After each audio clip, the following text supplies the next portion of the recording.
Hello everybody! In this video, I'm going to walk through my differential equations final project, in which I modeled the historical population of the Kingdom of Prussia using a logistic differential equation. The Kingdom of Prussia existed from about 1701 until the end of the First World War in 1918. So we have roughly 180 years of population data that we have to work with, and some really interesting historical events that put pressure on the model.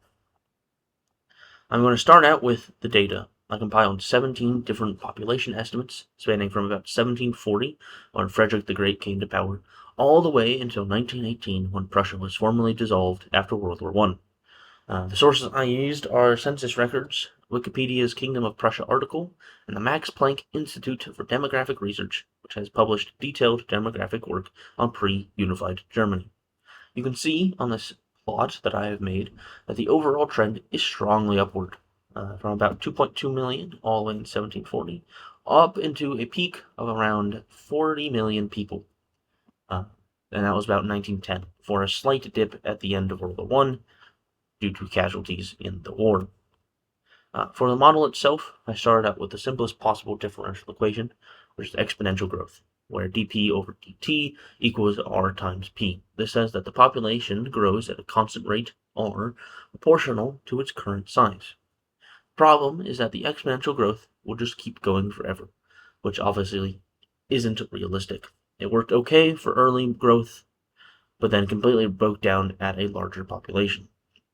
I upgraded to a logistic growth model, in which dp over dt equals r times p times 1 minus p over k. This key addition that I have added is k, which is a carrying capacity, which is the maximum sustainable population of the Kingdom of Prussia. As p gets closer and closer to k, the growth term approaches 0, and then the population would then level off. To make this an initial value problem, I just take p of 0 is 2.2 million people, which it was at 1740. Now I have to solve it analytically using separation of variables. So I have to rearrange it all so that the terms with p are on one side and dt is on the other, giving me dp over p times 1 minus p over k equals r times dt. Then I have to use partial fractions in order to split the left side into 1 over p plus 1 over k minus p times dp. Then I integrate both sides. The left gives me natural log of p minus natural log of k minus p, and the right gives me RT plus a constant C. Step 4 is then I apply my initial condition from earlier, which is P equals 2.2 million at the time of 1740, in order to solve for the constant C. Once I do that, I can plug that back in, and I can solve for P of t, which gives me this closed form solution in which P of t equals K divided by 1 plus the quantity of K minus P sub 0 over P sub 0, and that times e to the negative r times t. However, as you can see on my slide, I have set a equal to that k minus p sub 0 over p sub 0 in order to make the final solution look just a little bit neater. I did not want another fraction in a fraction.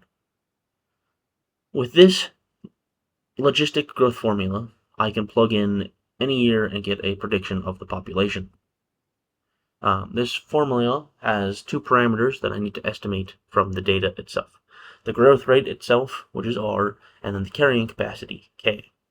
I did this using the least squares method, which is basically just finding the r and the k that minimize the sum of squared differences between the model predictions and the actual historical data points.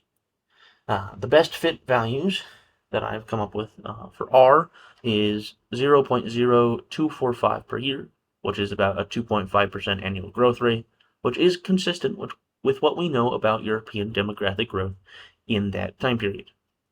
K is 52 million, meaning Prussia's territory could theoretically sustain about 52 million people.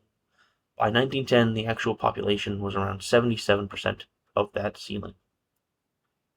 The key comparison, however, with the historical data, which is in orange, and the logistic model, which is in green, is that the model that I've made tracks the data really well through the mid-1800s. It matches very, very nicely. However, there are three clear places where things break down, and those to me are the most interesting parts of the project. The 7 Years' War between 1756 and 1763, the data dips below the model. That's due to about 200,000 military casualties that the equation that we've come up with can't account for. Then again in 1871, the model underpredicts by about 4 million. That's because Prussia absorbed several new territories through the German unification, adding people basically overnight in a way that this organic population growth cannot model. And then in 1900 onward, the data climbs above the model before dropping sharply at World War I. The Industrial Revolution was effectively raising the carrying capacity of K, but however, our model treats K as fixed. To wrap up, this logistical differential equation gives a reasonable baseline fit for Prussian population growth, with R around 0.0245 and a carrying capacity of K of 52 million. The model itself captures long-run trends well, but its failures are actually, to me at least, more informative than its successes. They point directly to historical events that disrupted the normal demographic growth: the wars, the territorial annexation, and industrialization. Uh, these breakdowns suggest extensions that I could do, forcing terms, a time variation for K, or even a piecewise modeling that could make this model fit that much tighter. Thank you for watching, and I would like to thank Professor Garlick for having a wonderful time in her differential equations class, and she has made math a little bit more enjoyable for me. So, thank you for watching. Goodbye.